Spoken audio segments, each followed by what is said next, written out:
The Irish girl begged for a single cup of water under the scorching Texas sun. Her reward was a vicious blow that sent her sprawling into the dust. But when the feared Comanche war chief Nakona Puhataqapi witnessed this cruelty from the shadows, he made a decision that would forever change the fate of two people from worlds that were never meant to meet. The summer of 1867 had been merciless to the small frontier town of Cedar Ridge, Texas. The sun hung like a molten coin in the cloudless sky, baking the earth until it cracked like broken pottery, and the few wells that hadn't run dry were jealously guarded by those fortunate enough to own them. Water had become more precious than gold, and mercy was a luxury few could afford, especially when it came to the steady stream of desperate immigrants who wandered into town with empty canteens and hopeful eyes. The drought had turned neighbors into enemies and transformed basic human kindness into a commodity that could cost a man his life. Before we jump back in, tell us where you're tuning in from, and if this story touches you, make sure you're subscribed, because tomorrow I've saved something extra special for you. Cattle lay dead in the fields, their bones bleaching white under the relentless heat, while the surviving livestock crowded around the few remaining water sources like desperate pilgrims at a sacred shrine. Bridget Flynn had been walking for 3 days straight, her worn boots leaving a trail of determination across the unforgiving landscape. At 19, she carried herself with the stubborn grace of someone who had learned early that survival required both strength and cunning. Her red hair, dulled by dust and tied back with a frayed ribbon, caught the late afternoon light as she stumbled down Cedar Ridge's main street. Her green dress, once her mother's pride back in County Cork, was now stained with sweat and grime, hanging loose on her diminished frame like a banner of defeat. In her trembling hand, she clutched a tin cup, the only possession she had left from the wagon train that had abandoned her 40 miles back when fever took her younger brother and left her with nothing but grief and an Irish accent that marked her as unwelcome in this harsh land. The cup bore the initials, SUF, etched carefully into its surface, a final reminder of Seamus Flynn, who had dreamed of seeing the Pacific Ocean before the sickness claimed him in the middle of nowhere. The Lucky Strike Saloon stood like a fortress of indulgence in the center of town, its batwing doors constantly swinging as men sought refuge from the heat and whiskey and card games.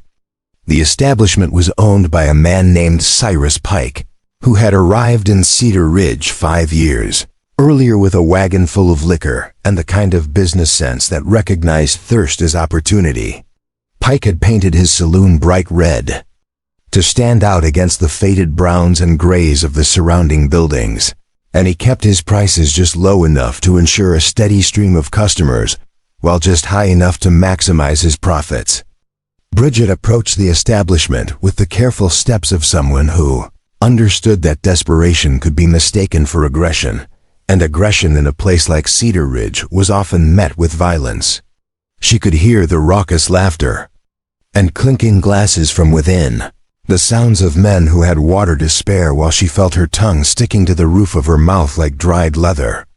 The wooden boardwalk creaked under her feet as she positioned herself near the saloon's entrance, not daring to go inside where her presence would be seen as an intrusion, but close enough that someone might take pity on a girl who looked more ghost than human. From his concealed position atop the grain store across the street, Nakona Puhataqapi watched the scene unfold with the patient intensity of a predator studying its prey.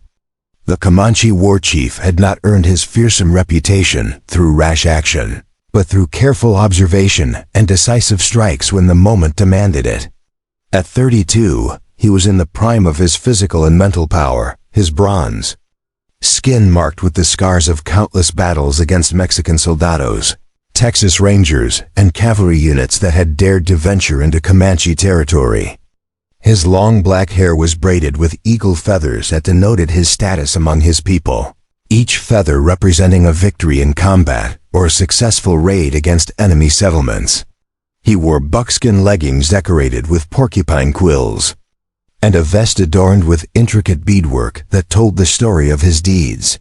but it was his eyes that truly marked him as dangerous. Dark as a moonless night and sharp as obsidian blades, they missed nothing as they tracked the movements of every person on the street below. His war name, Puhatakwapi, meant the one who travels far, and he had earned it through his ability to strike deep into enemy territory and return with captives, horses, and intelligence that kept his band one step ahead of their pursuers. Nakona had come to Cedar Ridge not for violence, but for information that could save his people's lives. His scouts had reported unusual activity among the Buffalo soldiers stationed at Fort Davidson 20 miles to the east, and he needed to know if the Bluecoats were planning another campaign against his people before the winter months made large-scale military operations impossible. The town's residents lived in constant fear of Comanche raids, posting armed guards and sleeping with loaded rifles, unaware that one of the most feared warriors of the southern plains was watching them from mere yards away. He had planned to gather what intelligence he could and disappear before sunset, melting back into the vast expanse of prairie that had sheltered his people for generations. But something about the desperate girl below had captured his attention. Perhaps it was the way she held herself despite her obvious suffering, maintaining dignity in the face of humiliation that reminded him of captured warriors who refused to break under torture. Or maybe it was the familiar look of someone who had lost everything but refused to surrender, an expression he had seen in the eyes of his own people during the hardest winters when starvation stalked the camps like a patient wolf. Bridget's first attempt at charity came when a well-dressed merchant emerged from the saloon, his face flushed from drink and the satisfaction of a profitable day. Theodore Blackwood owned the largest general store in Cedar Ridge and had made his fortune by charging desperate travelers twice the normal price for basic supplies, justifying his greed with lectures about supply and demand. She approached him, with her cup extended, her voice barely above a whisper as she asked for just a small amount of water. Blackwood looked her up and down with disgust, taking in her bedraggled appearance and foreign accent before spitting into the dust at her feet. "We don't give handouts to dirty Irish beggars," he snarled, brushing past her so roughly that she nearly lost her balance. "Find your own water or find your own grave. This town's got enough problems without taking in every piece of European trash that washes up on our doorstep." His words carried the casual cruelty of someone who had never known true thirst, and several other men emerging from the saloon laughed at his display of callousness, their amusement fueled by whiskey and the comfortable superiority that came from having never experienced real desperation. Bridget felt her cheeks burn with shame, but she straightened her shoulders and remained in position, knowing that pride was a luxury she could no longer afford if she wanted to see another sunrise. The afternoon wore on with similar rejections, each one more humiliating than the last. A group of cowboys fresh from a cattle drive told her to try the horse trough if she was that desperate, their laughter echoing off the buildings as they disappeared into a brothel that promised comfort for those with money to spend. A traveling preacher lectured her about the sins of idleness while clutching his own full water bottle protectively to his chest, his sermon about the virtue of hard work ringing hollow when delivered to someone clearly dying of thirst. A store owner threatened to call the sheriff if she didn't move along and stop bothering decent folk, his hand resting on the shotgun he kept behind his counter for dealing with troublemakers. With each refusal, Bridget felt a piece of her hope crumble away like dried clay, but she remained rooted in place, because the alternative was to lie down in the street and wait for death to claim her, as it had claimed her brother Seamus 3 days earlier in the back of a wagon that smelled of sickness and broken dreams. The sun continued its relentless assault, and she could feel her strength ebbing with each passing moment, her vision beginning to blur at the edges as dehydration took its toll on her already weakened body. Her lips had cracked and split, and she could taste blood when she tried to moisten them with a tongue that felt like sandpaper. Preparing and narrating this story took us a lot of time, so if you are enjoying it, subscribe to our channel. It means a lot to us now. Back to the story. From his vantage point, Lakota observed not just Bridget's suffering, but the callous indifference of the townspeople who passed her, by like she was nothing more than a piece of debris blown in by the wind. He had seen many examples of white man's cruelty during his years of warfare, from the massacre of women and children at Sand Creek to the deliberate poisoning of water holes used by his people. But there was something particularly repulsive about watching civilized people deny basic human compassion to one of their own kind. In Comanche society, water was sacred, a gift from the Great Spirit that belonged to all living things, and to refuse it to someone in need was a violation of the natural order that governed all life. The Comanche had fought brutal wars with neighboring tribes over hunting grounds and horse herds, but even their most hated enemies would be given water if they were dying of thirst. He watched as Bridget swayed on her feet, clearly approaching the limits of her endurance, and felt an unexpected stirring of something that might have been respect for her stubborn refusal to give up.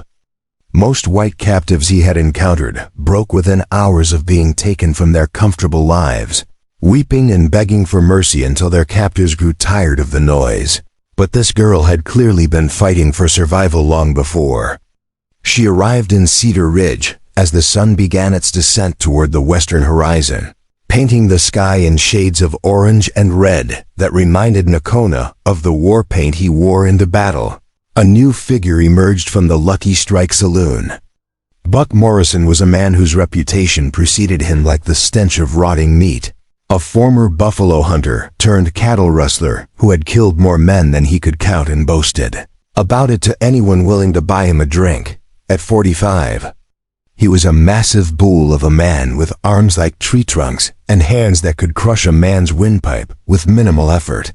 His strength maintained through years of wrestling steers and breaking horses that lesser men couldn't handle.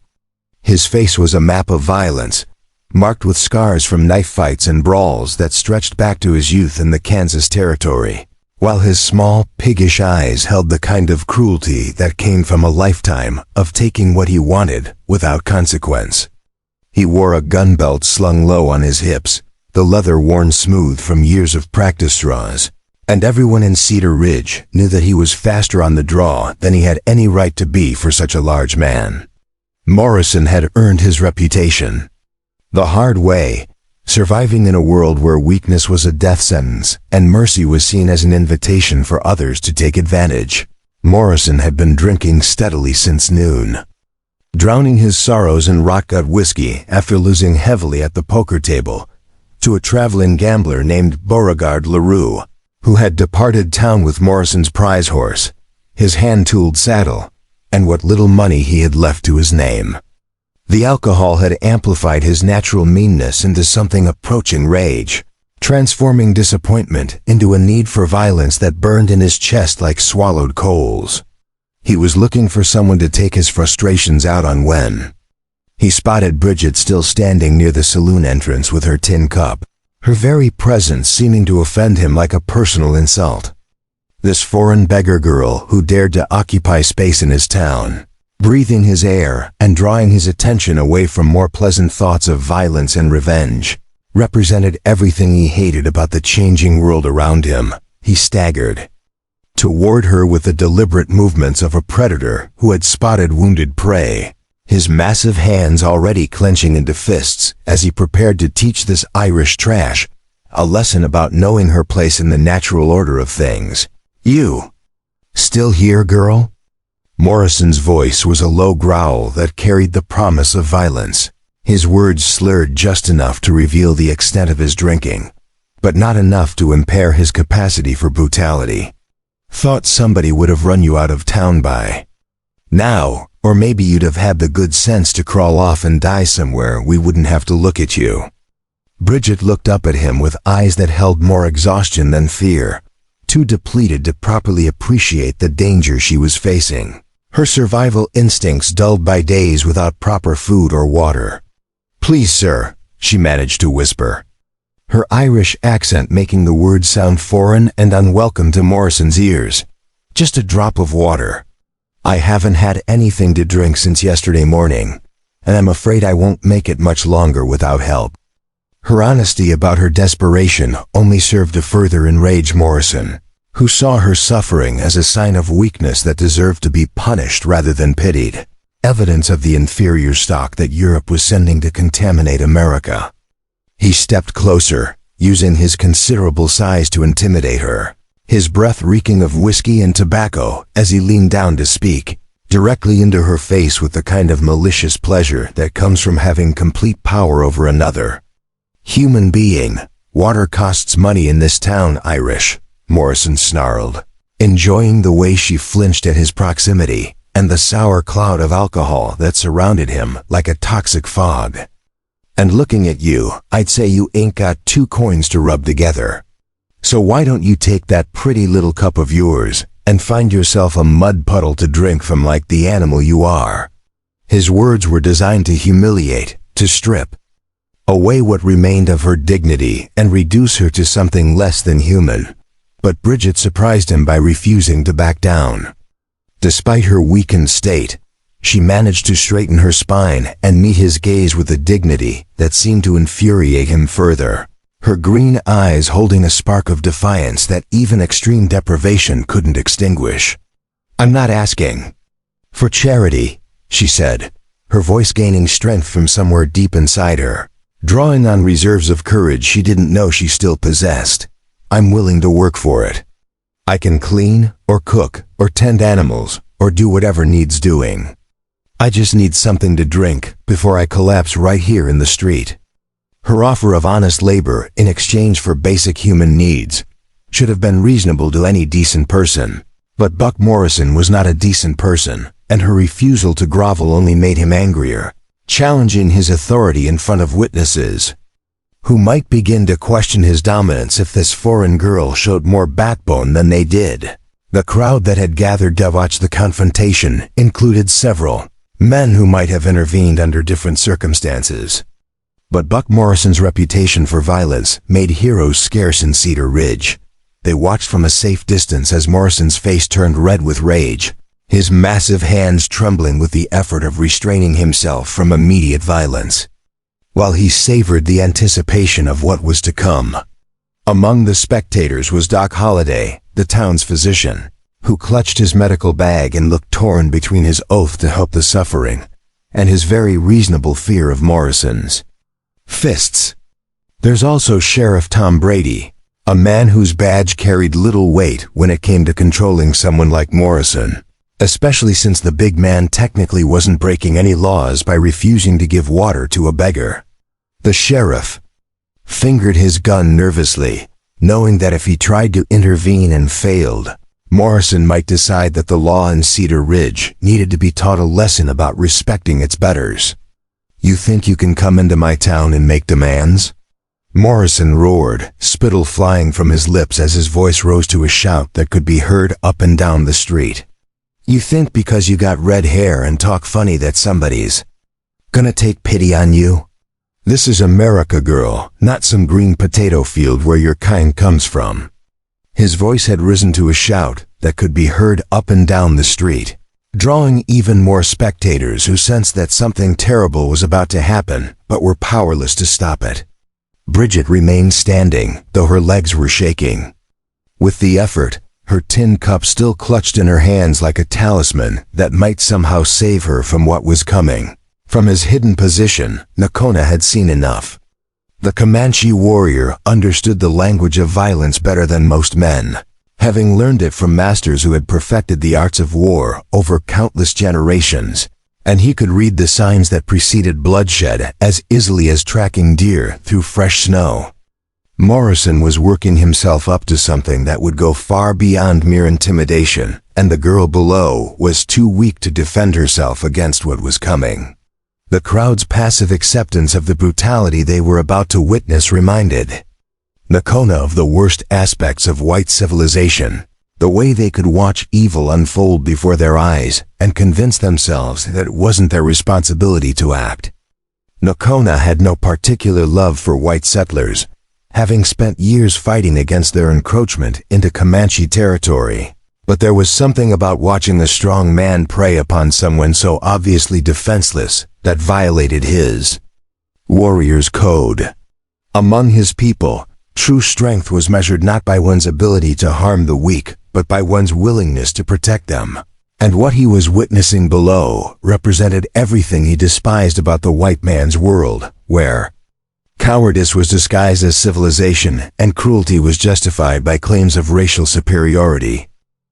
Morrison's explosion of violence came without warning, his massive fist connecting with Bridget's cheek with enough force to lift her off her feet and send her sprawling into the dusty street like a discarded doll. The sound of the blow echoed off the buildings, a wet smack that made several witnesses wince and look away, unable to stomach the sight of such naked brutality. The tin cup flew from her grasp, clattering across the ground and coming to rest near the hitching post where several horses stood, watching with more compassion than most of the human witnesses, their large eyes reflecting an understanding of suffering that their masters seemed to lack. Bridget hit the earth hard, rolling twice before coming to rest on her side, blood streaming from her nose and mouth while dust settled on her motionless form like a burial shroud. The crowd that had gathered to watch the spectacle stood in stunned silence, shocked by the sudden brutality, even though they had seen it building for several minutes, their collective cowardice now fully revealed by their unwillingness to help someone who had just been grievously injured before their eyes. Morrison stood over her fallen form, breathing heavily from the exertion and the whiskey, his knuckles already beginning to swell from the impact, while a smile of satisfaction played across his brutal features. "That's what happens when Irish trash forgets her place," Morrison announced to the crowd, his voice carrying a note of satisfaction that made several witnesses look away in disgust, unable to meet his eyes while maintaining their own sense of moral superiority. "Maybe next time one of you foreign animals will think twice before bothering decent folk with your begging and whining." He raised his boot as if to deliver a kick to Bridget's ribs, his intention clear to everyone watching, and it was at that moment that Nakona Puhataqapi made his decision.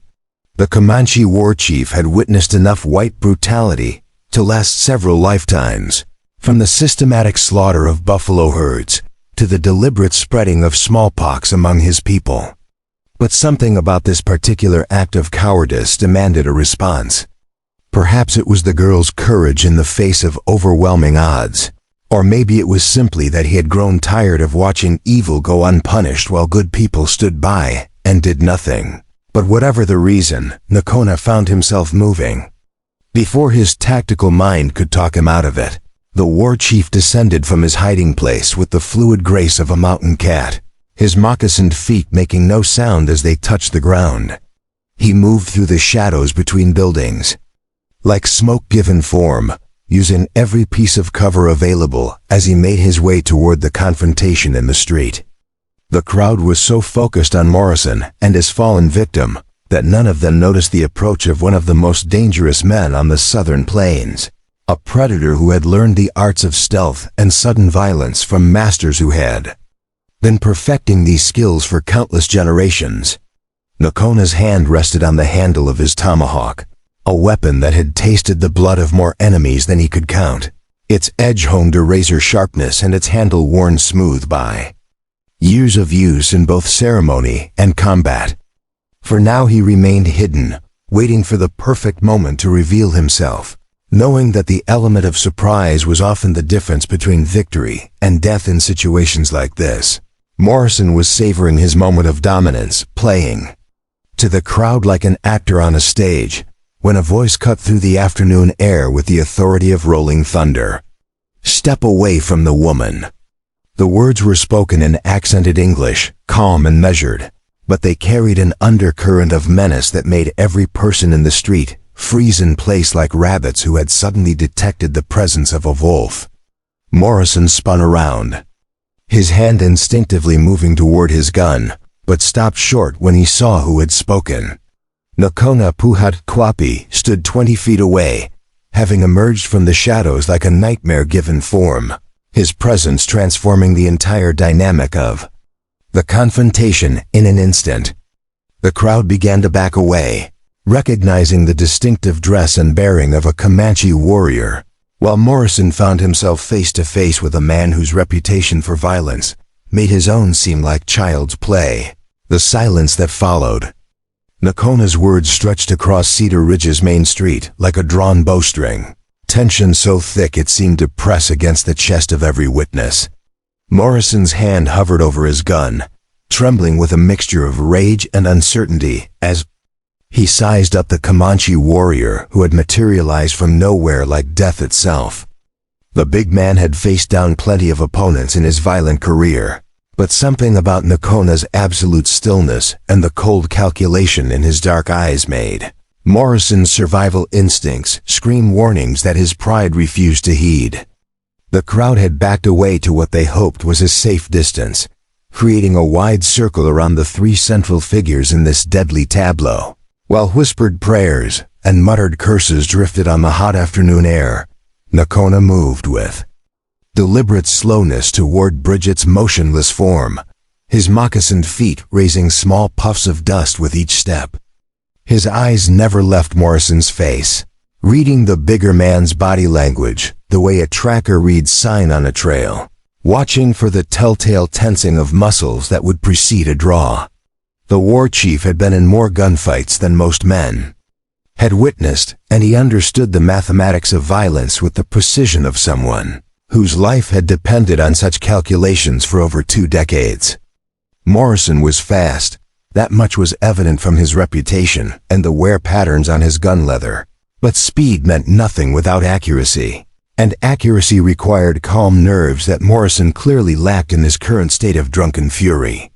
"The woman needs water," Nakona said quietly, his accented English carrying the authority of someone accustomed to being obeyed without question. "You will provide it, or you will face the consequences of your refusal." His tone was conversational, almost polite, but the underlying threat was unmistakable to everyone within earshot.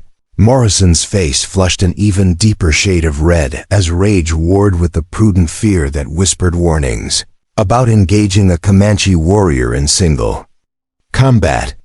"You got some nerve, Redskin," he snarled, his voice cracking slightly as adrenaline flooded his system. "Coming into a white man's town and giving orders like you own the place. Maybe you ain't heard, but your kind lost this war a long time ago." His hand moved closer to his gun butt, fingers flexing as he tried to work up the courage to make his move. But something in Nakona's absolute composure made him hesitate like a man standing at the edge of a cliff. The Comanche warrior seemed utterly unimpressed by Morrison's bluster, treating the bigger man's threats with the same regard he might show to the buzzing of an annoying insect. Around them, the crowd waited with bated breath, sensing that they were about to witness something that would be talked about in Cedar Ridge for decades to come. Dr. Samuel Hartwell pushed through the crowd of onlookers, his medical bag clutched in one weathered hand while his other moved instinctively toward the small derringer he kept hidden in his vest pocket. At 62, the physician had seen enough violence to last several lifetimes, having served as a field surgeon during the recent war between the states where he had learned to work, with bullets whistling overhead and cannon fire shaking the ground beneath his feet. He approached Bridget's fallen form with the careful movements of someone who understood that sudden gestures could be misinterpreted as threats in a situation balanced on the knife's edge of violence. "This girl needs immediate medical attention," he announced, his voice carrying the professional authority that came from years of making life and death decisions under pressure. "She's severely dehydrated and showing signs of heat exhaustion. If she doesn't get help soon, she's going to die right here in the street." His words hung in the air like an accusation, forcing the witnesses to confront the reality that their entertainment might cost a human life. Nakona glanced down at Dr. Hartwell with something that might have been approval, recognizing in the older man's actions the kind of courage that Morrison and his ilk lacked. "You are wise to help her, medicine man," the warrior said, using the Comanche term of respect for healers. But first, this dog must learn that there are consequences for striking those who cannot defend themselves. He turned his attention back to Morrison, whose face had grown pale beneath his sunburn as the full implications of his situation began to penetrate his alcohol-fogged brain. The big man was beginning to realize that he had backed himself into a corner with no graceful way out, his reputation for toughness now a liability that prevented him from walking away from a fight he wasn't sure he could win. The crowd sensed the shift in momentum, whispers spreading through their ranks as they began to place mental bets on the outcome of the confrontation. Sheriff Tom Brady finally found the courage to step forward, his badge glinting in the afternoon sun as he positioned himself between the two men with the careful movements of someone trying not to trigger an avalanche. At 45, Brady had been keeping the peace in Cedar Ridge for 8 years, a job that required more diplomacy than gunplay, but occasionally demanded both in equal measure. He was a competent lawman but no gunfighter, and he understood better than most the limitations of his authority when faced with men like Morrison who operated by their own rules. "Now hold on here," he said, his voice carrying forced calm as he tried to defuse a situation that seemed destined to end in bloodshed. "Nobody needs to die over this. Buck, you've had too much to drink, and you know it. Why don't you head on home and sleep it off?" His suggestion was reasonable, offering Morrison a face-saving way out of his predicament. But the big man's pride had been challenged in front of witnesses, and backing down now would destroy his reputation permanently. Morrison's response was a laugh that held no humor, just bitter anger and the kind of desperation that comes from realizing you've made a mistake that might cost you everything. "You think I'm gonna let some savage tell me what to do in my own town?" he said, his voice rising to a shout that echoed off the surrounding buildings. "I've killed Comanches before, Sheriff, and I'll kill this one too if he doesn't crawl back to whatever hole he came from." His boast was meant to impress the crowd and convince himself of his own courage, but the tremor in his voice betrayed his fear to anyone listening carefully. Lakota remained motionless throughout Morrison's tirade, his face showing no more emotion than carved stone, but something shifted in his dark eyes that made several witnesses step back instinctively. The warrior had heard such threats before, usually from men who were about to die, and Morrison's words carried the familiar ring of bravado masking terror.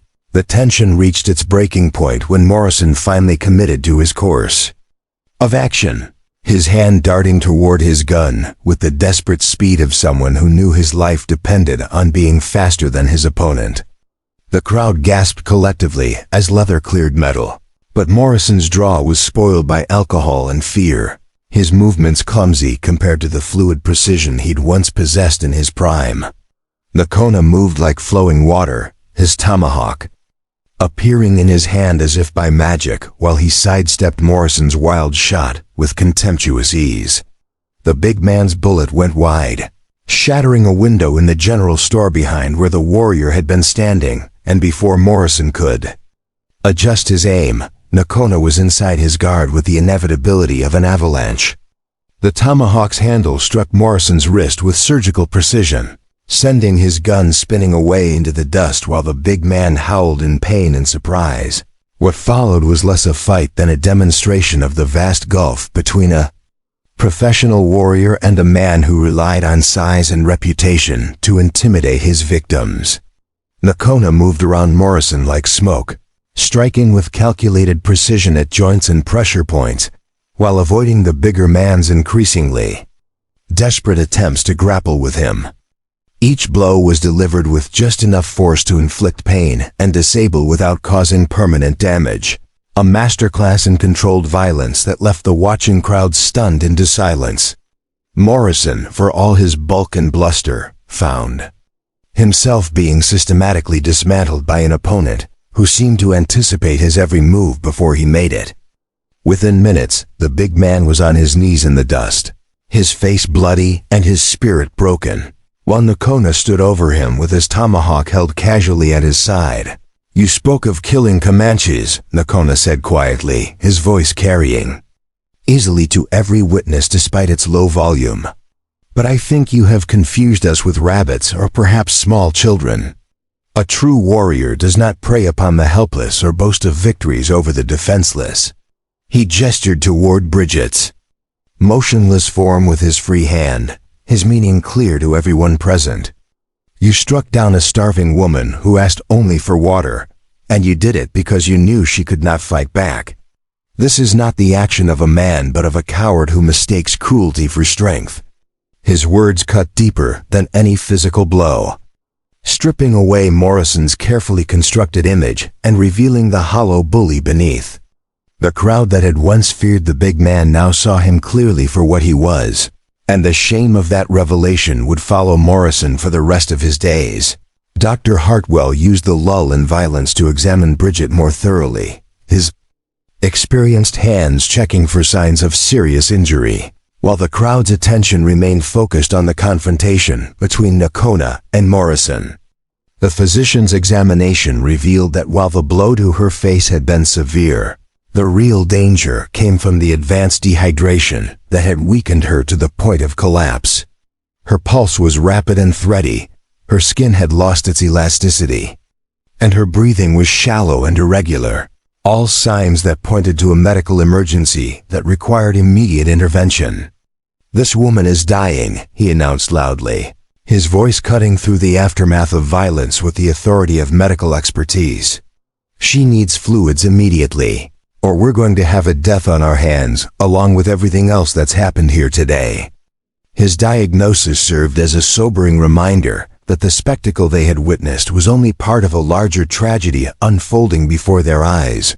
Lakota turned his attention from the defeated Morrison to survey the crowd of witnesses, his gaze moving from face to face as he evaluated each person's character with the practiced eye of someone who had learned to judge people quickly and accurately. What he saw disappointed, but did not surprise him, the same mixture of cowardice and callousness that he had observed in white settlements throughout his years of warfare. These people had watched a woman being beaten to death for the crime of asking for water, and not one of them had possessed the courage to intervene until forced to confront their own complicity by an outsider. "Which of you will provide water for this woman?" he asked, his question hanging in the air like a challenge. "Or will you continue to watch her die while you debate the cost of human decency?" His words struck the crowd like physical blows, forcing them to confront the moral bankruptcy of their inaction. The response came from an unexpected source when a small voice piped up from the edge of the crowd. "I'll get water, mister." The speaker was a boy of perhaps 10 years, small for his age and dressed in patched clothing that marked him as one of the town's poorest residents. Tommy Hutchins was the son of the blacksmith's widow, a woman who took in washing to support herself and her child after her husband's death in a mining accident 3 years earlier. The boy had watched the entire confrontation with wide eyes, and something in Lakota's words had touched a chord of decency that the adults seemed to have lost somewhere along the way. He disappeared into the crowd and returned moments later carrying a dipper full of cool water from the well behind the livery stable, approaching Bridget's prone form with the careful steps of someone who understood the gravity of the moment. Dr. Hartwell accepted the water gratefully and began the delicate process of rehydrating someone who was too unconscious to drink normally, dribbling small amounts of liquid between Bridget's cracked lips while monitoring her breathing and pulse for signs of improvement. The physician had treated enough cases of severe dehydration to know that recovery would be a slow process, requiring careful monitoring and gradual increase in fluid intake to avoid shocking her system. As he worked, a grudging respect began to build among the watching crowd, not for their own actions, but for the courage shown by a child and the skill demonstrated by their town doctor under pressure. The contrast between Tommy's simple decency and their own moral cowardice was not lost on the more thoughtful witnesses. Though few would admit it aloud, Lakota watched the medical treatment with approval, recognizing in Dr. Hartwell's careful ministrations the same dedication to preserving life that Comanche medicine men showed when treating wounded warriors. "You have skill, medicine man," he said, his tone carrying genuine respect for the physician's expertise. "Among my people, healers are honored above warriors, for it is easier to take life than to preserve it." His words carried an implicit criticism of the crowd's priorities, contrasting the doctor's life-saving efforts with their own willingness to watch suffering without acting. The warrior's approval of Dr. Hartwell seemed to grant the physician a measure of protection that extended beyond the immediate situation, marking him as someone worthy of respect in Nakona's eyes. Sheriff Brady seized the temporary calm to reassert his authority, though he was careful to approach Nakona with the deference due to someone who had just demonstrated superior fighting skills. "I appreciate what you've done here," he said carefully, his words chosen to avoid giving offense while establishing his position as the town's legal representative. "But I've got to ask what brings a Comanche war chief to Cedar Ridge. We've had peace between your people and ours for a while now, and I'd hate to see that change because of today's events." His question was reasonable given the circumstances, but it also revealed his awareness that Nakona's presence in the town was likely connected to larger issues that could affect the entire region's stability. The sheriff understood that individual acts of violence could sometimes spark broader conflicts, and he was anxious to prevent today's confrontation from escalating beyond its current scope. Nakona's response revealed nothing of his true mission, while providing enough information to satisfy immediate curiosity. "I came seeking information about blue coat movements in this area," he said, his honesty catching several witnesses off guard. "My people have learned that your soldiers sometimes march through our hunting grounds without warning, and we prefer to know when such movements will occur." His explanation was plausible enough to be believable while vague enough to avoid revealing specific details about Comanche intelligence operations. The admission that he was gathering military intelligence should have alarmed the townspeople, but his intervention on Bridget's behalf had earned him a grudging respect that tempered their fear with something approaching gratitude. Dr. Hartwell's patient care began to show results as Bridget's breathing became more regular and some color returned to her pale cheeks. The physician continued his careful administration of water while monitoring her vital signs, his years of experience guiding him through the delicate process of bringing someone back from the brink of death. "She's responding," he announced, quietly, though his tone remained cautious as he warned against premature optimism. "But she's not out of danger yet. She needs rest, more fluids, and probably some food when she's strong enough to keep it down." His prognosis offered hope while acknowledging the serious nature of Bridget's condition, providing a realistic assessment that balanced medical facts with human compassion. The crowd began to disperse as the immediate drama concluded, but several witnesses lingered to watch the continuing medical treatment and observe the interaction between the Comanche warrior and their town officials. Among those who remained was Cyrus Pike, the saloon owner, whose business instincts had been sharpened by years of reading people in situations for profit potential. Pike approached Nakona with the careful respect of someone who recognized both danger and opportunity in the current situation.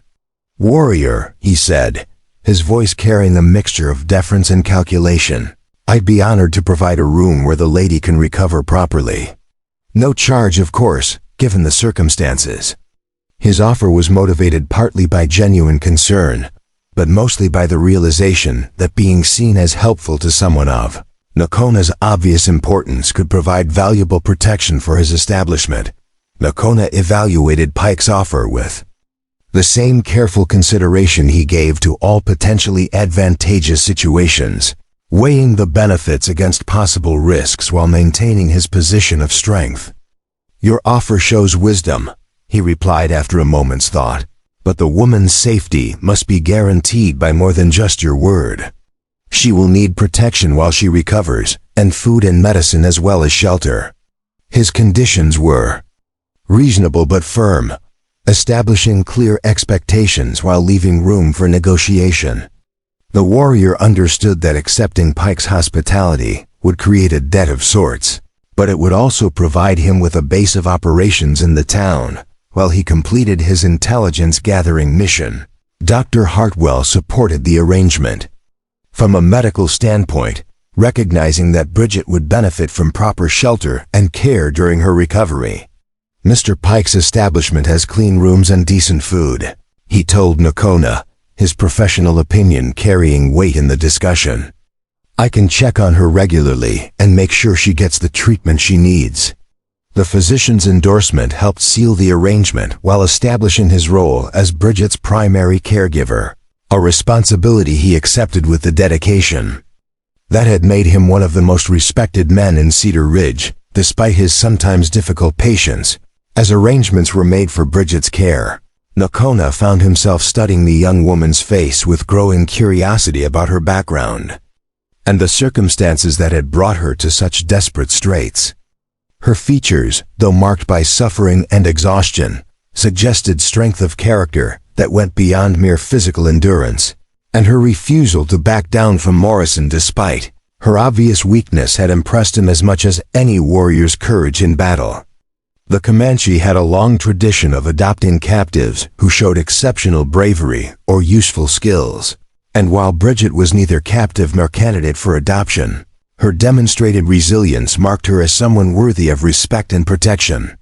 The afternoon sun was beginning its descent toward the western horizon when Bridget's eyes finally fluttered open, her gaze unfocused and confused as she tried to make sense of her surroundings. Dr. Hartwell was immediately at her side, his gentle voice providing reassurance while he continued his medical assessment of her condition. "Easy now, miss," he said soothingly, his bedside manner refined by decades of treating frightened and injured patients. "You're safe now. You've been unconscious for a while, but you're going to be fine with proper care and rest." His words were calculated to provide comfort without overwhelming her with too much information at once, allowing her to orient herself gradually to her changed circumstances.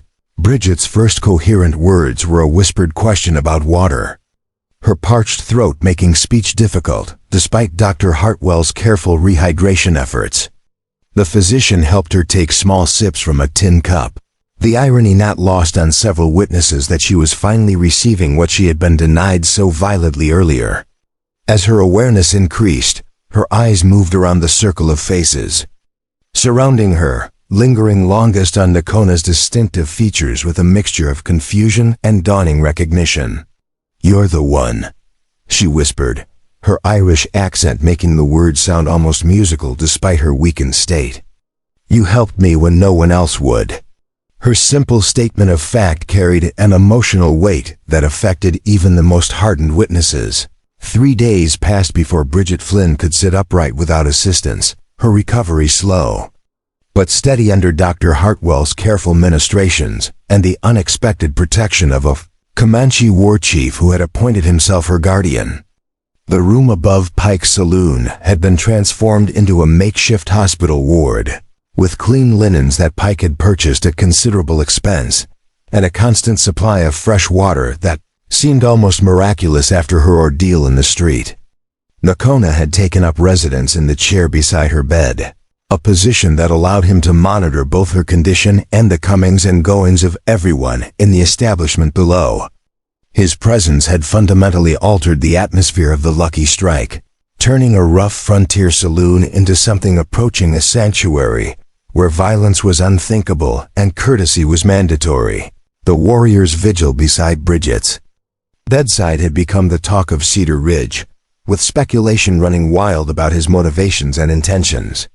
Some whispered that he was planning to take her as a captive when she recovered, following the old Comanche tradition of adopting strong individuals into the tribe. Others suggested more romantic explanations, weaving tales of star-crossed lovers from different worlds who had found each other against impossible odds. The more practical residents focused on the strategic implications of having a Comanche war chief in their midst, wondering what his prolonged presence might mean for the fragile peace that had existed between the town and the various Indian tribes of the region.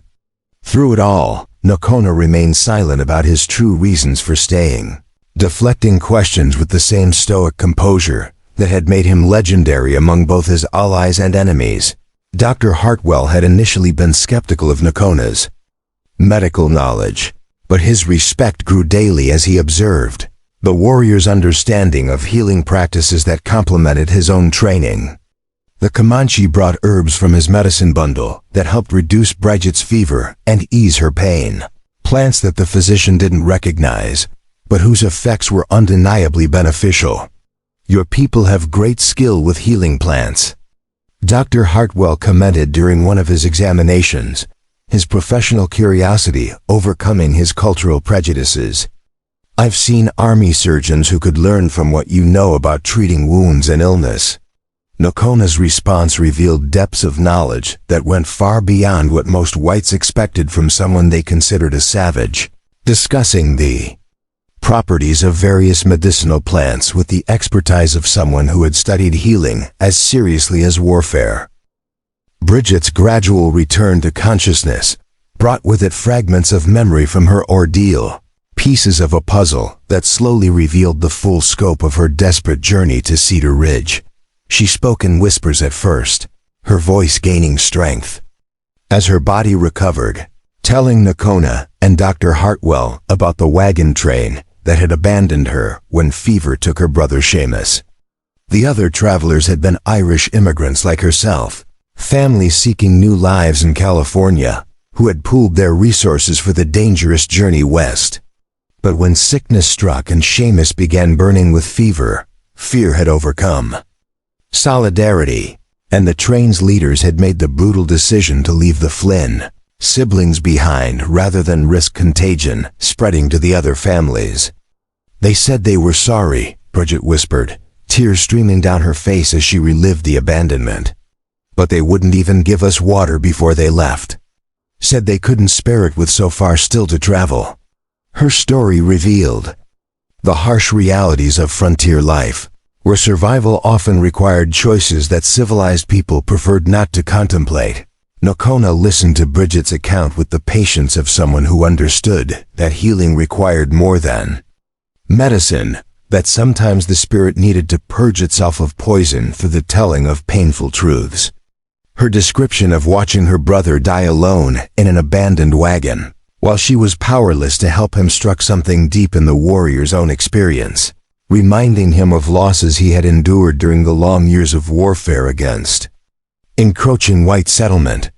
Your brother died with honor, he told her quietly, his words carrying the weight of genuine understanding. You stayed with him when others fled. Among my people, loyalty to family is the highest virtue, and your courage in remaining by his side marks you as a true warrior regardless of your sex or race. His validation of her actions provided comfort that no amount of medical treatment could match, acknowledging her sacrifice in terms that transformed her guilt into something approaching pride. The bond developing between the Irish immigrant and the Comanche warrior was unprecedented in Cedar Ridge's brief history, challenging every assumption the townspeople held about racial boundaries and cultural differences. Their conversations revealed surprising common ground between two people who should have been natural enemies, shared experiences of loss and displacement that transcended the artificial divisions imposed by skin color and nationality. Bridget spoke of the potato famine that had driven her family from Ireland, describing starvation and death on a scale that paralleled Nakona's own accounts of buffalo slaughter and the Kofalo slaughter, and the Kording starvation and death on a scale that paralleled Nakona's own accounts of buffalo slaughter and the Conan's own describing starvation and the Conan's deathings, systematic destruction of his people's way of life. Both had watched loved ones die from diseases brought by contact with foreign peoples. Both had been forced to adapt to rapidly changing circumstances that threatened their very survival. As Bridget's strength returned, she began to take an interest in Nakona's own story, asking questions about Comanche life and customs with genuine curiosity, rather than the morbid fascination that characterized most white inquiries about Indian culture. Her questions revealed an intelligence that had been sharpened by hardship, and a perspective that allowed her to see past the stereotypes that dominated frontier thinking. Do your people really steal children and raise them as their own? she asked one afternoon, her tone suggesting genuine interest rather than accusation. Nakona's response opened a window into a world that few whites had ever understood, explaining the Comanche tradition of adoption as a survival strategy that had allowed the tribe to maintain its numbers despite constant warfare and disease. "We take those who show courage and strength," he explained, "because bravery has no color and wisdom recognizes no boundaries. Some of our greatest warriors began life in other tribes or even among white families." His explanation challenged Bridget's preconceptions, while revealing the pragmatic foundation underlying practices that whites considered barbaric. The peaceful interlude was shattered on the fourth day when a cavalry patrol rode into Cedar Ridge, their blue uniforms and military bearing immediately recognizable to everyone on the street. Captain Marcus Whitmore commanded the detachment, a career soldier whose hatred of Indians had been forged in years of frontier warfare that had cost him friends and nearly claimed his own life on multiple occasions. At 38, Whitmore had risen through the ranks on a combination of tactical skill and absolute ruthlessness in dealing with what he considered the Indian problem. His scarred face and missing left ear bore testimony to a Kiowa raid that had killed his younger brother 5 years earlier, an experience that had transformed professional duty into personal vendetta. The captain's arrival in Cedar Ridge was no coincidence, as his scouts had reported the presence of a lone Comanche warrior in the area, intelligence that had prompted an immediate response from Fort Davidson. Sheriff Brady met the cavalry patrol in the street, his badge providing official authority, but little real power when faced with federal military jurisdiction. Captain Whitmore's questions were direct and pointed, seeking information about Indian activity in the area with the single-minded focus of someone who viewed all such intelligence as potential targets for elimination. "We've had reports of Comanche movement near town," Whitmore stated, his tone leaving no doubt about his intentions. "Any warrior operating alone this far from tribal territory is either a scout for a larger force or a renegade, planning raids against settlers. Either way, he needs to be captured or killed before he can report back to his people." The captain's logic was militarily sound, but ignored the complex realities of individual motivations that might bring a warrior into white territory for reasons having nothing to do with warfare. Word of the cavalry's arrival reached Pike's saloon within minutes, carried by the network of gossip and speculation that connected every building in Cedar Ridge. Nakona received the news with the calm acceptance of someone who had always known this moment would come, his warrior's instincts having warned him that his prolonged stay in town would eventually attract military attention. The question now was whether to flee immediately and preserve his freedom, or remain to ensure Bridget's safety at the cost of almost certain capture or death. The decision required weighing personal honor against tactical necessity, a choice that would define his character in ways that transcended immediate survival. "You must go," Bridget whispered urgently when she learned of the danger, her concern for his safety overriding her own need for protection. "I won't have your blood on my hands along with everything else." Her selfless concern touched something in Nakona that he had thought buried beneath years of warfare and loss. Dr. Hartwell found himself caught between competing loyalties as tension mounted throughout the town. His oath as a physician required him to preserve life regardless of race or nationality, but his position as a prominent citizen demanded consideration of community safety and legal obligations. The doctor had grown to respect Nakona during their days of working together to save Bridget's life, recognizing in the warrior qualities that transcended cultural differences and challenged his own assumptions about civilization and savagery.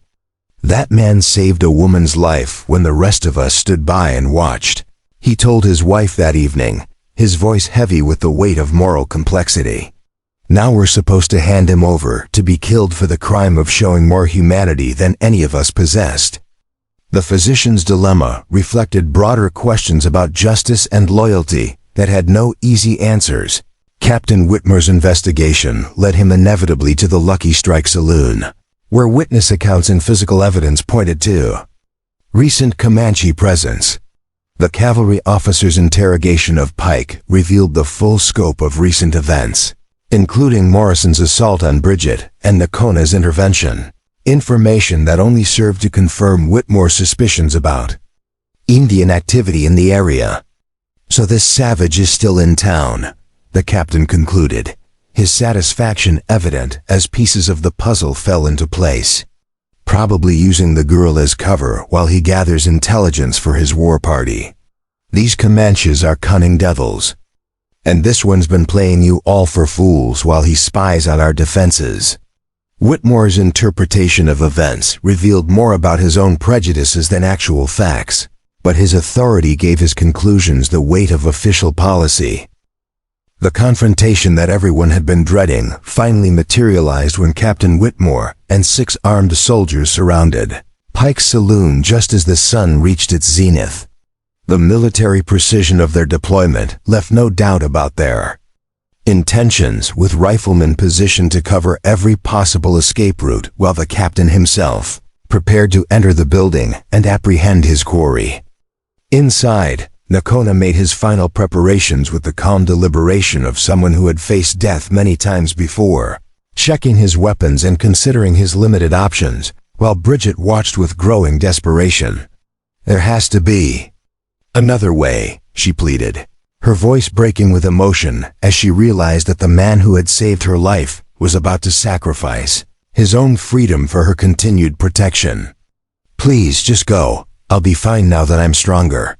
Her offer to release him from any obligation he felt toward her was generous but naive, failing to understand that Nakona's sense of honor would not permit him to abandon someone under his protection. The warrior's response revealed the depth of his commitment to principles that transcended personal safety or tactical advantage. "Among my people, a man's word is his bond," he said quietly, his voice carrying absolute conviction despite the approaching danger. "I gave you my protection when you had no one else, and that protection does not end because soldiers come seeking my blood. To flee now would make me less than a man, regardless of whether I live or die." His explanation illuminated a code of honor that few whites understood, a system of values that placed personal integrity above survival and measured a man's worth by his willingness to keep his commitments even unto death. The approaching sound of military boots on the wooden stairs outside served as a countdown to a confrontation that would test everyone's courage and resolve. Pike's saloon had seen its share of violence over the years, but nothing had prepared the establishment for the tension that filled the air as Captain Whitmore and his soldiers prepared to storm the building. The other patrons had fled at the first sign of military activity, leaving only Pike himself to witness what promised to be either a capture or a bloodbath, depending on how events unfolded. The saloon keeper found himself torn between self-preservation and a grudging respect for the warrior, who had brought unexpected honor to his establishment, transforming a place known for vice and violence into something approaching a sanctuary. "Whatever happens," Pike whispered to himself as he retreated behind his bar, "this is going to be talked about for the rest of my life." His prediction would prove more accurate than he could have imagined. Dr. Hartwell arrived at the saloon just as Captain Whitmore prepared to make his move, the physician's medical bag providing him with an excuse to enter what had become a potential battlefield. His true motivation was more complex than professional duty, driven by a combination of concern for his patient and admiration for the man who had helped save her life. "Captain," he called out as he approached the military cordon, "I have a patient upstairs who's still recovering from severe dehydration and trauma. Whatever you're planning, I need to ensure her safety before any action begins." His request was reasonable from a medical standpoint, but also served as a warning to those inside that their time had run out. The moment of truth arrived when Captain Whitmore's patience finally expired, and he ordered his men to advance on the saloon's upper floor. The sound of military boots on wooden stairs echoed through the building like a drumbeat of approaching doom. While inside the sick room, Lakota made his final stand beside Bridget's bed, with weapons ready and resolve absolute. The confrontation that followed would test every principle and prejudice held by both sides, forcing men to choose between duty and conscience in ways that would define their character for the rest of their lives. As the door burst open and armed soldiers poured into the room, time seemed to slow to a crawl. Each second stretched to breaking point by the weight of impending violence and the knowledge that some things, once done, could never be undone.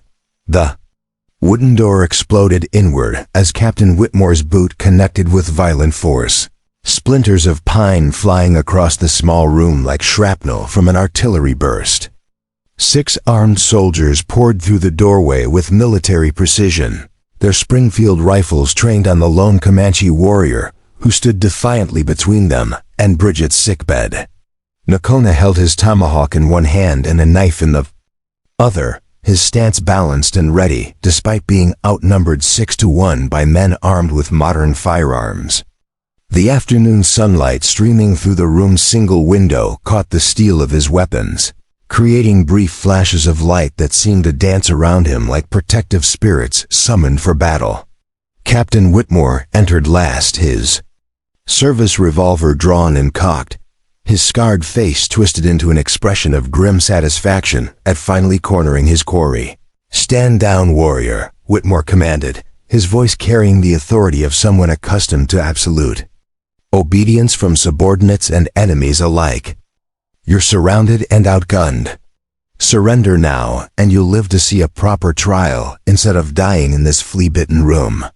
His offer was more generous than most Comanche warriors could expect from the army, but the underlying threat was unmistakable to everyone present. Behind him, his soldiers maintained their firing positions with the steady discipline of men who had faced Indian fighters before and understood the lethal speed with which a cornered warrior could strike. The tension in the small room was thick enough to cut with a blade, every man present aware that the next few seconds would determine whether they walked away from this confrontation or carried each other out in blankets. Lakota's response came not in words but in action, his body shifting into a combat stance that spoke of decades spent perfecting the arts of close-quarters fighting. The Comanche had learned long ago that surrender to white soldiers usually meant death by hanging or firing squad, judicial murder dressed up in the trappings of legal process, but no less final than battlefield execution. "I have given my protection to this woman," he said quietly, his voice carrying across the room with absolute clarity despite its low volume. "That protection does not end because you bring guns and threats. If you want her, you will have to go through me first." His declaration transformed the confrontation from a simple arrest into something approaching a siege, with Bridget's sickbed serving as the fortress he intended to defend with his life.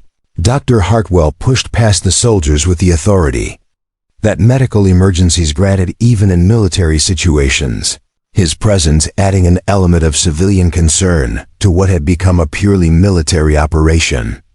The physician positioned himself protectively near Bridget's bed, his medical bag serving as both shield and symbol of his commitment to preserving life regardless of the political complexities swirling around his patient. "Captain Whitmore," he said firmly, his voice carrying the moral authority of someone whose profession demanded respect for human dignity above all other considerations. "This woman is still critically ill and cannot be moved without risking her life. Whatever grievances you have with her protector, they cannot be allowed to endanger a patient under my care." His intervention introduced a complicating factor that Whitmore had not anticipated, forcing the military commander to weigh immediate tactical objectives against potential civilian casualties. The standoff might have continued indefinitely, had not an unexpected voice joined the conversation from the doorway behind the soldiers. "Captain, perhaps we should discuss this situation before it escalates beyond anyone's ability to control." The speaker was Colonel James Morrison, a distinguished officer whose arrival in Cedar Ridge had gone unnoticed in the excitement surrounding the confrontation at Pike's Saloon. At 55, Morrison commanded the respect that came from 30 years of frontier service and a reputation for fairness that had earned him the trust of both his subordinates and the civilian population. His presence immediately altered the dynamics of the situation, introducing a senior authority whose judgment would supersede Captain Whitmore's more aggressive instincts. Colonel Morrison's calm assessment of the situation revealed a level of tactical sophistication that went far beyond simple military confrontation. The colonel had spent years dealing with complex frontier situations where cultural misunderstandings could escalate into regional conflicts, and he recognized in the current standoff all the elements of a potential disaster that could destabilize the entire territory. "Captain Whitmore," he said quietly, his tone carrying unmistakable command authority despite its conversational volume, "I want you to withdraw your men to the hallway while I assess this situation personally. Something about these circumstances doesn't match our intelligence reports, and I intend to understand what's really happening here before we take any irreversible actions."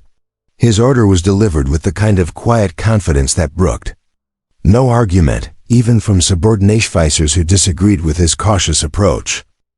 The withdrawal of the armed soldiers created a brief respite that allowed tensions to ease slightly, though Nakona remained ready for action while the colonel conducted his investigation.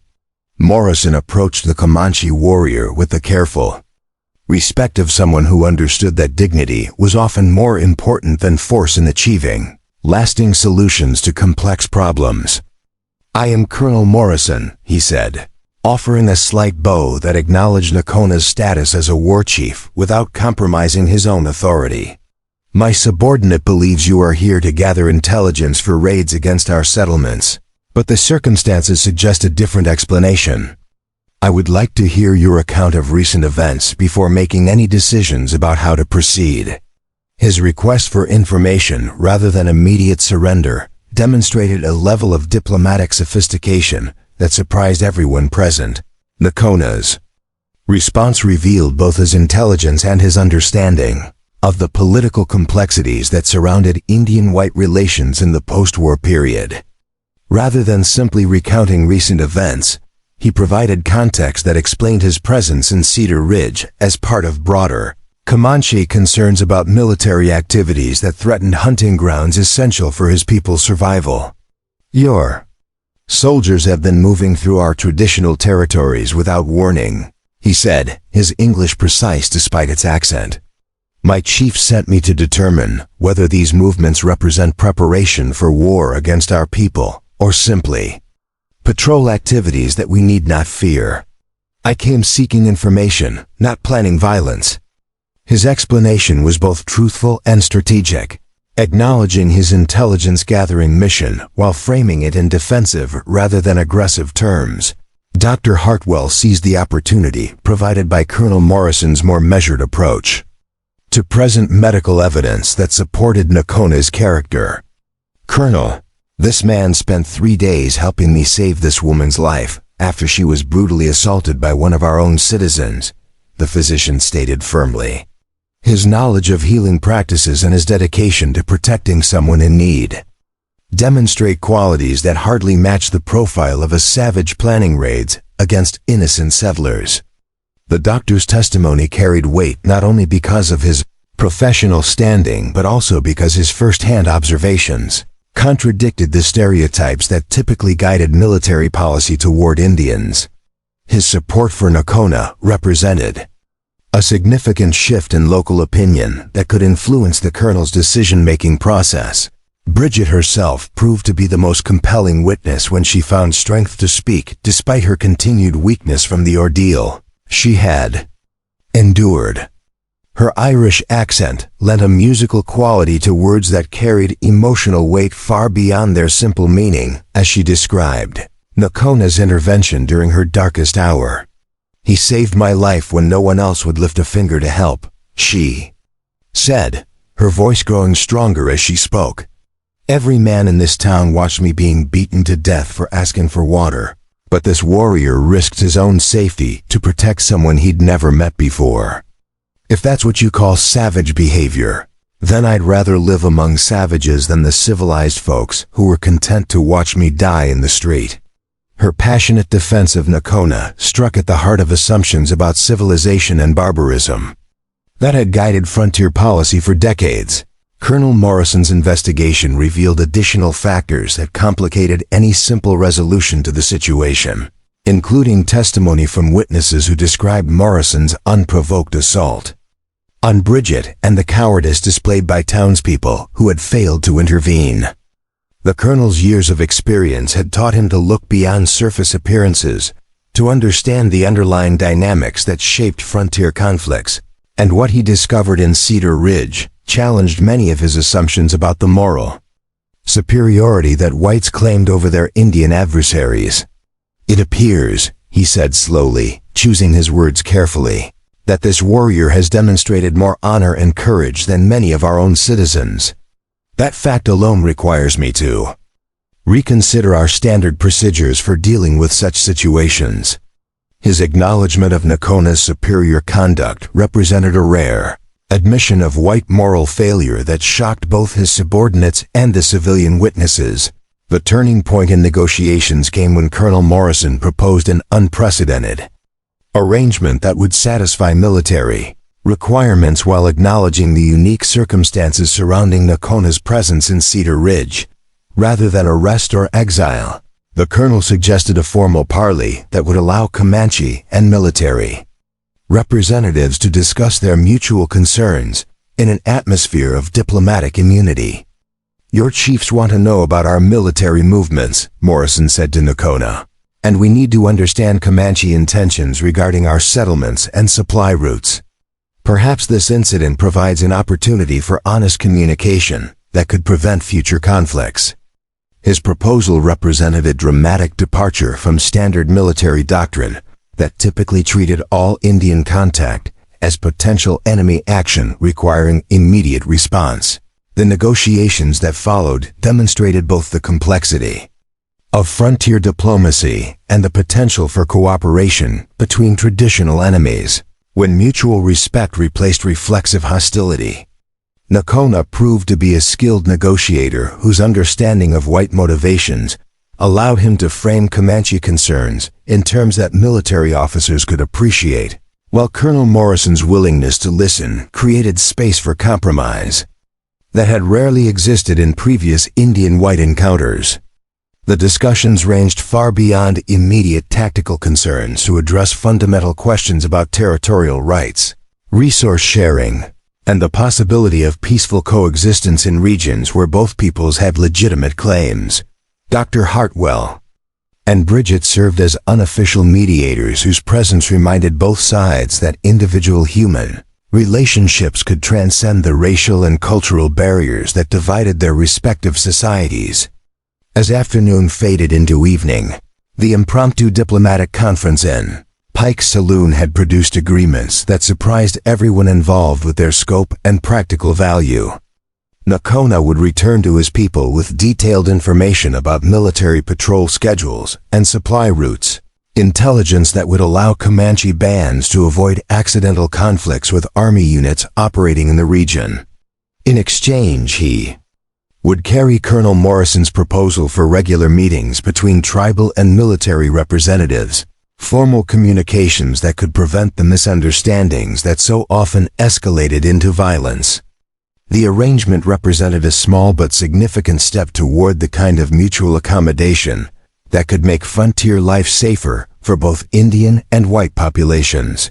Bridget's recovery had progressed sufficiently for her to participate in the evening's discussions. Her unique perspective as someone who had experienced both white callousness and Indian protection, providing insights that influenced both sides' understanding of the other. Her presence served as a living reminder that individual character mattered more than racial identity in determining how people treated each other, a lesson that resonated even with hardened soldiers who had spent years viewing all Indians as enemies. "Perhaps," she suggested quietly, "the real savagery lies not in the color of a person's skin, but in their willingness to show mercy when others are suffering. Her observation cut to the heart of assumptions that had justified decades of mutual slaughter while pointing toward possibilities for a more humane future. The evening concluded with an unprecedented ceremony in which Colonel Morrison and Lakota exchanged personal tokens as symbols of their agreement, the military officer offering his spare sidearm while the Comanche warrior provided an eagle feather that represented his commitment to honorable conduct. The symbolic exchange took place in the presence of witnesses whose testimony would carry word of the agreement to their respective communities, creating a network of accountability that would help ensure compliance with negotiated terms. Dr. Hartwell documented the proceedings in his medical journal, recognizing that he was witnessing historical events that would be remembered long after the participants had passed into legend. As the participants prepared to part ways, each carried with them proof that enemies could become allies when circumstances demanded cooperation, and leaders possessed the courage to challenge conventional wisdom. The dawn that broke over Cedar Ridge 3 weeks after the historic parley brought with it news that would shatter the fragile peace Lakota and Colonel Morrison had so carefully constructed. A rider thundered into town just as the morning mist was lifting from the valley. His horse lathered with sweat and his face grim with the weight of terrible tidings. Lieutenant Samuel Hayes had ridden hard through the night from Fort Davidson, carrying dispatches that would change everything for those who had dared to believe that understanding between white and Comanche was possible. The young officer's uniform was stained with dust and his voice hoarse from shouting warnings to settlements along his route. But his message was crystal clear in its devastating implications for the unprecedented alliance that had been forged in Pike's Saloon. Comanche war party struck the Brennan homestead yesterday at dawn, Hayes reported to the hastily assembled crowd that had gathered around him in the town square. Whole family dead, including 3 children under the age of 10. House burned to the ground, livestock slaughtered, and every building on the property destroyed beyond repair. His words fell like hammer blows on the assembled citizens, each detail adding weight to the growing certainty that their brief experiment in cooperation had been nothing more than naive folly. The lieutenant's description of the massacre painted a picture of systematic brutality that seemed to mock every conversation about mutual understanding and peaceful coexistence that had taken place in recent weeks. Colonel Morrison wants every available man to report to Fort Davidson immediately for pursuit operations. He's declared martial law in the territory and ordered the immediate arrest of any Indians found within 50 miles of white settlements. The colonel's response represented a complete reversal of his previous diplomatic stance, military necessity trumping personal convictions in the face of undeniable atrocity. The news struck Bridget like a physical blow, her recently recovered strength seeming to desert her as she absorbed the implications of what had happened. She had spent the past 3 weeks recovering not just her health, but also her faith in the possibility of human decency, learning to see past the racial prejudices that had shaped her Irish upbringing to recognize individual character as the true measure of worth. Her growing friendship with Lakota had challenged every assumption she had ever held about Indians, replacing fear and disgust with respect and genuine affection for someone who had shown her more kindness than most of her own people. Now that friendship felt like a betrayal, evidence of her own gullibility in trusting someone whose people were capable of murdering children while they slept. The cognitive dissonance between her personal experience and the stark reality of frontier violence left her feeling lost and confused, questioning not just her judgment, but her very understanding of right and wrong. Dr. Hartwell found himself caught between competing loyalties as the town's mood shifted from cautious optimism to vengeful fury with stunning rapidity. The physician had witnessed Lakota's dedication to preserving life during Bridget's recovery, working alongside the warrior in ways that had revealed depths of compassion and medical knowledge that contradicted every stereotype about Indian savagery. Yet the evidence of the Brennan massacre was undeniable. Photographs brought by the lieutenant, showing scenes of destruction and cruelty that defied rational explanation or moral justification. How do we reconcile what we've seen with what we know? He asked his wife that evening, his voice heavy with the weight of moral confusion. Is it possible for the same people who produce healers and protectors to also breed monsters capable of killing children? The question had no easy answers, reflecting broader contradictions that plagued frontier society's understanding of the complex realities governing Indian-white relations. Lakota himself received the news with the stoic composure that had carried him through decades of warfare. But those who knew him well could see the pain and anger burning behind his carefully controlled expression. The warrior understood better than most the political implications of the Brennan massacre, recognizing that the actions of a few renegade raiders had destroyed months of careful diplomacy and probably doomed his people to another cycle of retaliatory violence. His own presence in Cedar Ridge had become a liability that endangered not only himself, but also anyone who had shown him friendship or support during his stay. The bonds he had formed with Bridget, Dr. Hartwell, and even Colonel Morrison now seemed like chains that would drag them down with him when the inevitable reckoning came. "I must leave," he told Bridget quietly, his decision carrying the weight of necessity rather than choice. "My presence here puts you in danger, and I will not repay your kindness by bringing soldiers to your door." His willingness to sacrifice his own safety for hers demonstrated the depth of his commitment to protecting those under his care. The town's transformation from cautious acceptance to open hostility toward Nakona happened with the frightening speed that characterized mob psychology in frontier communities. Men who had praised the warrior's courage in defending Bridget now spoke of him as a potential spy who had been gathering intelligence for the very raiders who had slaughtered the Brennan family. Women who had admired his dedication to healing now whispered that his medical knowledge might have been used to keep captives alive during torture sessions, designed to extract information about other potential targets. The same actions that had once been interpreted as evidence of nobility were now seen as proof of cunning deception, demonstrating how quickly fear could transform virtue into vice in the minds of people desperate to find someone to blame for their own vulnerability. Sheriff Brady found himself under increasing pressure to arrest Nakona as insurance against further raids, his authority as the town's elected lawman carrying weight that even Colonel Morrison's diplomatic immunity could not fully protect.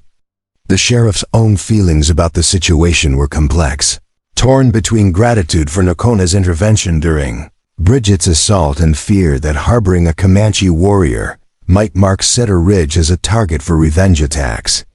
"I've got families depending on me to keep them safe," he explained to Dr. Hartwell during a tense conversation in his office. "If word gets out that we're protecting an Indian while his people are murdering children, every woman and child in this town becomes a potential victim. I can't let personal feelings override my duty to the community." His position was understandable from a political standpoint, but ignored the moral complexities that made simple solutions impossible. The crisis deepened when Captain Whitmore returned to Cedar Ridge with a company of cavalry and orders to apprehend Nakona by any means necessary. The captain's earlier humiliation at being overruled by Colonel Morrison had festered into a personal vendetta that now found perfect justification in the changed political climate following the Brennan massacre. "I told you that Savage was gathering intelligence for raids," he declared triumphantly to anyone who would listen. "While you were all playing at diplomacy and talking about understanding, he was planning the murder of innocent families. This is what comes of treating animals like human beings instead of putting them down where they belong." His crude rhetoric found receptive audiences among townspeople, frightened by reports of increasing Indian activity throughout the territory. Bridget's internal struggle reached its climax when she was forced to choose between her personal loyalty to Nakona and Kona and Kobe, her responsibility to the community that had given her shelter, The Irish immigrant understood better than most what it meant to be an outsider dependent on others' charity for survival, and she recognized that her association with the Comanche warrior now threatened her own precarious position in Cedar Ridge society.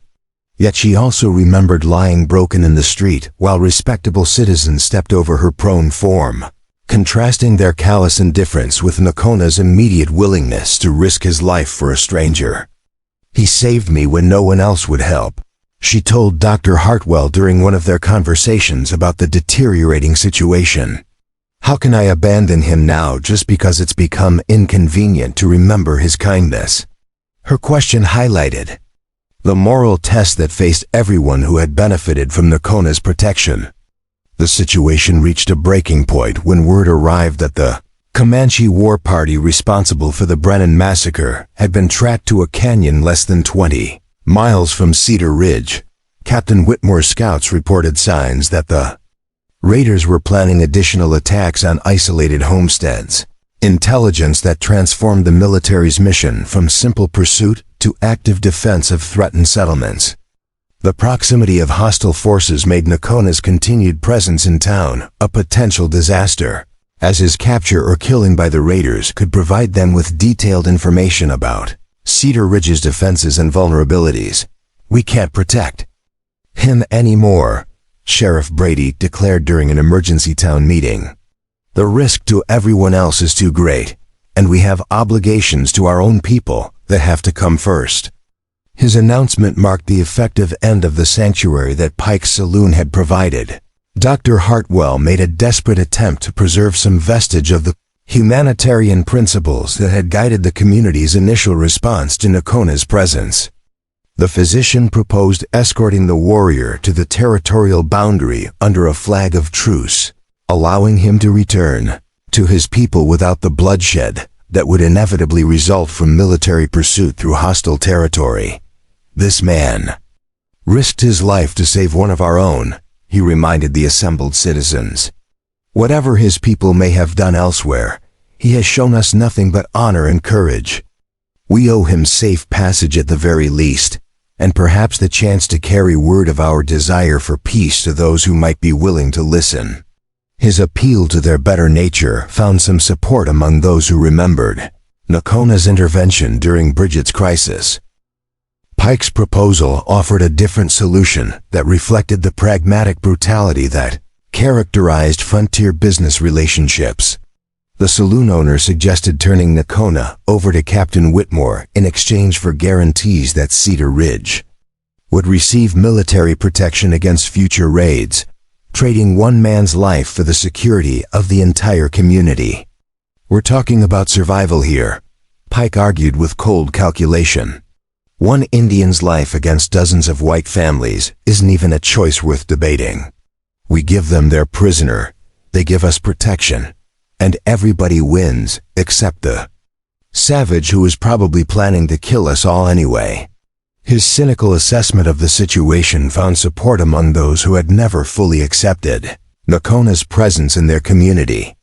The debate that followed revealed fundamental divisions within Cedar Ridge society about the nature of honor, loyalty, and moral obligation in a world where survival often required compromising one's principles. Those who supported protecting Nakona argued that betraying someone who had shown them kindness would mark them as no better than the raiders who murdered helpless families, while those who favored surrender pointed to their primary duty to protect their own people from retaliatory violence. The discussion grew increasingly heated as personal grievances and political calculations merged with genuine moral concerns, creating a volatile mixture that threatened to tear the community apart, regardless of what decision was ultimately reached. Dr. Hartwell found himself leading the faction that favored honoring their obligations to Nakona, while Sheriff Brady reluctantly supported those who prioritized community safety over individual loyalty. The resolution came in a form that no one had anticipated when Nakona himself appeared at the town meeting to announce his own decision about how to handle the crisis. The warrior had spent hours in meditation and prayer, seeking guidance from the spirits of his ancestors about the proper course of action in a situation that offered no clear path to honor. His appearance silenced the heated debate immediately, his presence transforming abstract discussion into personal confrontation with the man whose fate hung in the balance. "I have heard your words," he said quietly, his voice carrying easily through the packed meeting hall. "And I understand the fear that drives them. But I will not allow my presence to endanger those who have shown me kindness, nor will I flee like a coward while others face danger because of my actions." His statement suggested a solution that would preserve both his honor and the community's safety, though at a cost that no one was prepared to contemplate. Nakona's proposal stunned everyone present with its combination of tactical brilliance and personal sacrifice, offering a way forward that addressed the community's security concerns while maintaining the warrior's code of honor. Rather than flee or surrender, he suggested using himself as bait to draw the hostile war party into a trap that would eliminate the threat they posed to the entire territory. "Let it be known that the Comanche called Nakona remains in this town. Under your protection," he said with calm determination. "When the raiders come seeking me, they will find not helpless victims, but armed defenders ready to fight for their homes and families. Together we can end this threat permanently instead of simply postponing the reckoning until another day." His plan transformed him from a liability into an asset, using his value as a target to create an opportunity for decisive action against their common enemies. The trap that Nakona proposed required 3 days of careful preparation, transforming Cedar Ridge from a sleepy frontier town into a fortress designed to channel attacking raiders into carefully prepared killing zones. Captain Whitmore's initial skepticism about cooperating with a Comanche warrior gradually gave way to grudging respect for the tactical sophistication of the plan, which demonstrated military thinking that rivaled anything taught at West Point. Nakona's intimate knowledge of Comanche raiding tactics allowed him to predict exactly how the hostile war party would approach the town, enabling the defenders to position themselves for maximum advantage while minimizing civilian casualties. Barricades were constructed to funnel attackers down Main Street toward the saloon, where concentrated firepower from hidden positions could devastate their ranks before they realized they had walked into an ambush. Bridget insisted on playing an active role in the defense despite her recent recovery, her determination to stand beside the man who had saved her life overriding all concerns about her physical limitations. Dr. Hartwell had trained her in basic field medicine during the preparation period, recognizing that the coming battle would produce casualties, requiring immediate treatment if any hope of survival was to be maintained. Her position in the makeshift hospital established in Pike's back room put her at the heart of the defensive perimeter, close enough to Nakona to provide support while protected enough to survive if the initial ambush failed to stop all the attackers. "I won't hide while others fight for my safety," she declared with Irish stubbornness that brooked no argument. "This man risked everything to protect me when I was helpless, and I'll not repay that debt by cowering in a cellar while he faces death alone." Her courage inspired other women in the town to take up arms, despite having no previous experience with combat. The raiders arrived exactly as Nakona had predicted, 23 painted warriors led by a war chief named Katsuteka, who had earned his reputation through years of successful attacks on white settlements throughout Texas. The war party approached Cedar Ridge in the pre-dawn darkness, their horses' hooves muffled by strips of buffalo hide to prevent early detection by sentries who might raise an alarm before the attack could achieve complete surprise. Katsuteka had planned a typical Comanche raid, striking fast and hard before disappearing into the vastness of the plains with captured goods and prisoners who could be ransomed or adopted into the tribe. His intelligence about the town's defenses came from previous scouting expeditions that had identified key buildings and estimated the number of armed men available to resist attack. What Katsuteka found instead of a sleeping town was a carefully orchestrated nightmare that began the moment his warriors entered the mouth of the valley that housed Cedar Ridge. Hidden riflemen opened fire from concealed positions on both sides of the approach route, their concentrated volleys cutting down. The lead riders before the war party realized they had ridden into a trap. The surviving raiders found themselves caught in a deadly crossfire that left no avenue of escape except forward into an even more deadly ambush waiting in the town itself. Nakona's positioning of the defenders had been perfect, using the terrain to maximize the effectiveness of their limited numbers while denying the attackers any opportunity to use their superior mobility to advantage. The battle that followed was unlike anything Cedar Ridge had ever witnessed. A vicious close-quarters fight that tested every defender's courage and resolve. As painted warriors fought their way through streets they had expected to find filled with helpless victims. Nakona himself was everywhere at once, his intimate knowledge of Comanche tactics allowing him to anticipate enemy movements while his presence inspired defenders who might otherwise have broken under the pressure of sustained assault. His tomahawk and rifle accounted for at least 6 enemy dead, including a sub-chief whose death threw the attacking force into temporary confusion that allowed the defenders to consolidate their positions.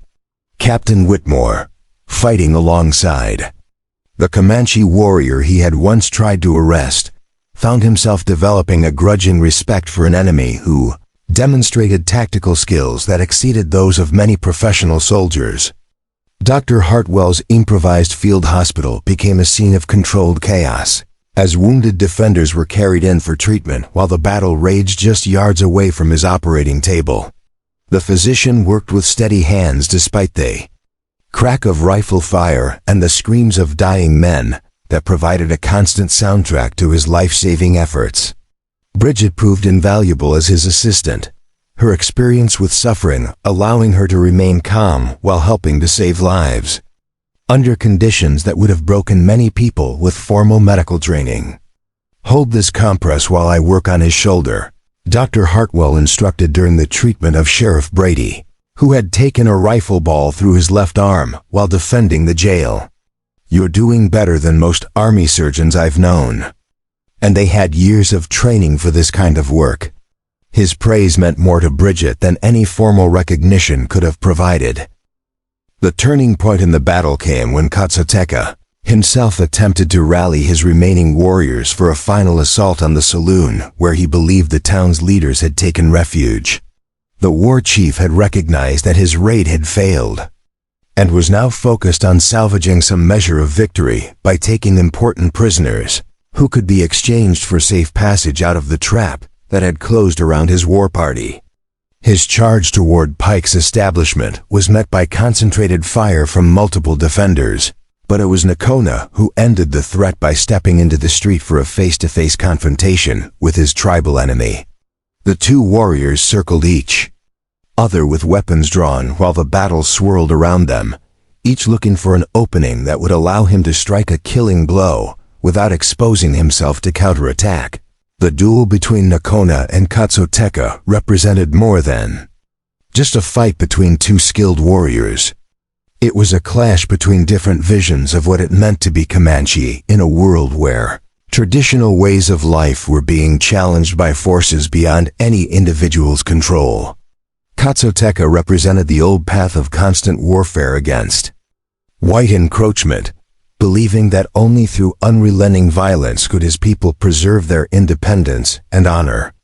Nakona had begun to see possibilities for coexistence that did not require the complete destruction of either culture, though he understood that such cooperation demanded compromises that many on both sides would find unacceptable.